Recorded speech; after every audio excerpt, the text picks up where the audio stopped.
Boa noite a todos. Vamos dar início à prática do nosso culto do Evangelho no Lar desta terça-feira. Para nossa harmonização, vamos fazer uma leitura do livro Palavras de Vida Eterna, ditada pelo Espírito Emmanuel, nosso querido Chico Xavier. Teste. Jesus, porém, não lhe o permitiu, mas ordenou-lhe: vai para a tua casa, para os teus, anuncia-lhes tudo que o Senhor te fez e como teve compaixão de ti. Marcos 5,19. A exortação de Cristo ao obsidiado, restituído ao próprio equilíbrio, dá que pensar. Jesus, inicialmente, não lhe permite acompanhá-lo no apostolado das boas novas, alardeando de público a alegria de que se vê possuído.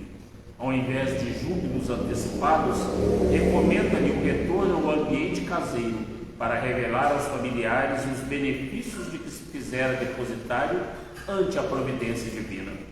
Indiscutivelmente, com semelhante lição, impele-nos o Senhor a reconhecer que é no círculo mais íntimo, seja no lar ou na profissão, que nos cabe patentear a solidez das virtudes adquiridas. Isso porque anunciar princípios superiores através de aplicação prática à renovação e ao aperfeiçoamento que nos impõe, diante daqueles que nos conhecem as deficiências e falhas, é a fórmula verdadeira de testar a nossa capacidade de veiculá-los com êxito em plano mais vasto e mais elevado. A indicação não deixa dúvidas. Seja já nos aproximamos do Cristo, assimilando-lhes as mensagens de vida eterna, procuremos comunicá-las pelo idioma do exemplo, primeiramente aos nossos, ao que nos compartilham as maneiras e os hábitos, as dificuldades e as alegrias. Se aprovados na escola doméstica, onde somos mais rigorosamente policiados quanto ao aproveitamento real dos ensinamentos nobilitantes que admitimos e apregoamos, de certo que nos acharemos francamente habilitados para o testemunho do Senhor junto da humanidade, nossa família maior. Então vamos elevar os nossos pensamentos a Deus, soberano do universo, rogando do nosso Mestre Jesus, nosso guia e modelo, e da espiritualidade maior que nos intui e nos assiste, dirigentes dos trabalhos desta casa, a nossa gratidão. Gratidão, Pai, pela oportunidade bendita deste Evangelho. Gratidão pelo aprendizado dos ensinamentos, das lições morais deixadas pelo Cristo. Gratidão pela semana que se passou, pelo alimento, pela água, pelo teto, pelo agasalho. Gratidão pelos nossos entes queridos, encarnados e desencarnados, onde quer que se encontrem. Gratidão pelos amigos e até por aqueles que se julgam nossos inimigos. Que a luz que rogamos para nós recaia sobre cada um desses nossos irmãos. E te agradecemos também, Pai misericordioso, pela presença desses irmãos do plano espiritual, que aqui, com a permissão de Jesus, se fazem presentes para aprender conosco na noite de hoje sobre os vossos ensinamentos. Queremos te rogar ainda, Pai, por todas as famílias deste plano terra, que elas possam se ver equilibradas, serenizadas, harmonizadas e no caminho certo que a ti conduz. Te rogamos também, Mãe Santíssima, que nesse instante possa, juntamente com seus servos, levar a todos os nossos irmãos que partiram deste plano pela porta do suicídio, onde quer que se encontrem, as nossas vibrações de amor, de carinho, de ternura, e que em breve eles possam estar no nosso seio novamente. Assim, imensamente agradecidos por tudo que temos e por tudo que somos, damos por iniciado o Evangelho da noite de hoje.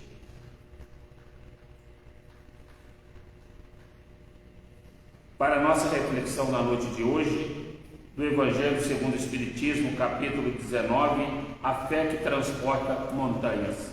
Parábola da figueira seca. E ao outro dia, como saíssem de Betânia, teve fome. E tendo visto ao longe uma figueira, foi lá a ver se acharia nela alguma coisa. E quando chegou a ela, nada achou, senão folhas, porque não era tempo de figos. E falando-lhe, disse: nunca jamais coma alguém fruto de ti para sempre. E no outro dia pela manhã, ao passarem pela figueira, viram que ela estava seca até as raízes. Então, lembrando Pedro, disse para Jesus: Olha, mestre, como secou a figueira que tu amaldiçoaste. E respondendo, Jesus lhe disse: Tende fé em Deus. Em verdade vos afirmo que todo o que disser a este monte: Tira-te daqui e lança-te ao mar, e isto sem hesitar no seu coração, mas tendo fé de que tudo o que disser sucederá, ele o verá cumprir assim. Marcos 11, 12 e 14. A figueira seca é o símbolo das pessoas que apenas aparentam bem, mas na realidade nada produzem de bom. Dos oradores que possuem mais brilho do que solidez, dotados do verniz das palavras, de maneira que estas agradam aos ouvidos. Mas quando ao analisamos, nada revelam de substancial para o coração. E quando ao acabamos de ouvir, perguntamos que proveito tivemos. É também o símbolo de todas as pessoas que podem ser úteis e não são, de todas as utopias, de todos os sistemas vazios, de todas as doutrinas sem bases sólidas. O que falta, na maioria das vezes, é a verdadeira fé. A fé realmente fecunda, a fé que comove as fibras do coração.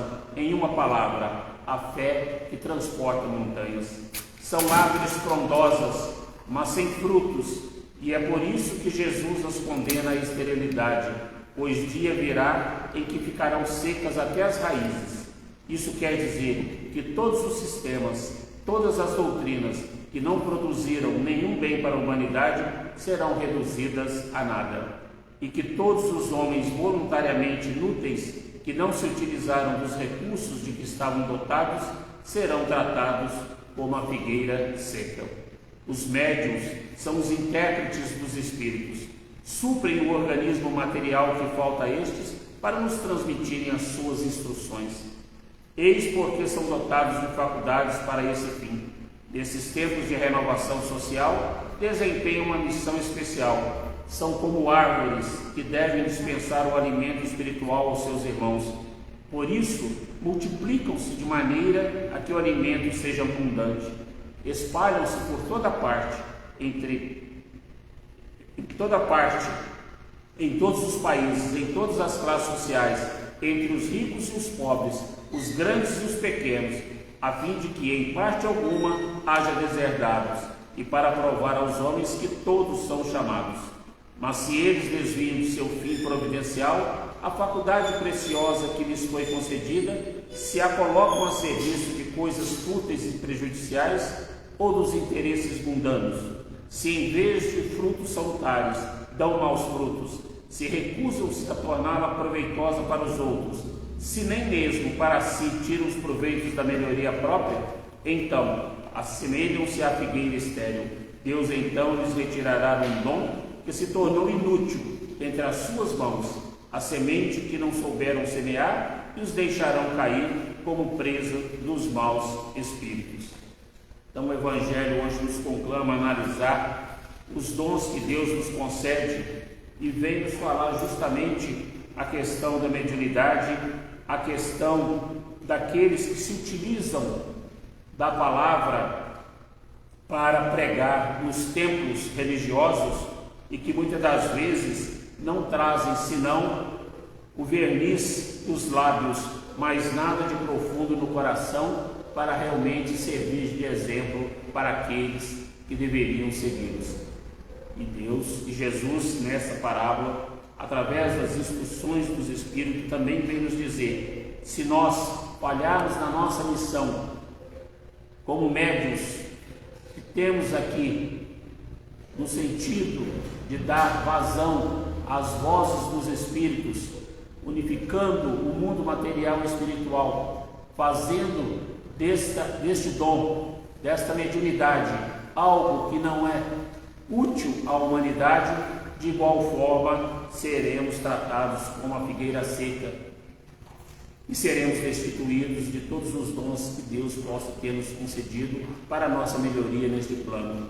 Então que nós possamos realmente usar sempre da benevolência, da indulgência, da verdadeira caridade para com o nosso próximo, que nós possamos realmente colocar em prática tudo aquilo que nós falamos, tudo aquilo que nós ouvimos, servindo de exemplos aos demais que ainda engatinham na senda evolutiva e espiritual. As palavras convencem, mas são os exemplos que arrastam. Tanto é que a espiritualidade maior, ao ditar a Kardec a doutrina que nos inspira, que nos orienta, que alicerça a nossa fé na razão, disse que fora da caridade não há salvação. Não é fora da religião que não há salvação. Então, toda religião que conduz o homem à sua melhoria, toda religião que conduz o homem à sua evolução, ao seu progresso moral e espiritual, essa religião realmente condiz com os ensinamentos do Cristo. Porque Jesus não criou religião nenhuma. Jesus simplesmente criou a religião do amor, da caridade, da fraternidade, da solidariedade. E Deus nos exemplo. Ele veio para exemplificar. E nós devemos seguir esses exemplos a fim de que nós possamos nortear a nossa conduta, a fim de que nós possamos realmente crescer aos olhos de Deus e crescer perante a todos aqueles que partilham conosco desta jornada evolutiva. Por isso que o Evangelho nos fala dessa parábola seca. Nós temos os dons que a cada um foi atribuído, que nós possamos contribuir no mundo com aquilo que nós temos condições. Todos nós estamos numa gradação evolutiva capaz de auxiliar o nosso próximo. Ninguém é tão pobre que não tenha nada para dar. Um abraço para externar, uma oração, uma vibração de amor e de carinho àqueles que se encontram nos leitos dos hospitais, nos presídios, nos abrigos, nos asilos, nas ruas. A caridade material é a mais fácil, ela é necessária para que possamos minimizar a fome, mitigar o calor, o frio daqueles irmãos que nada possuem. Mas a caridade moral, a caridade espiritual, de ouvir, de externar, de acolher, de consolar, esclarecer e orientar àqueles que ainda não coadunam com os ensinamentos que nós já desfrutamos, isso sim é a verdadeira caridade moral e espiritual. Que nós possamos então estar sempre como a figueira frondosa, apta a propiciar frutos,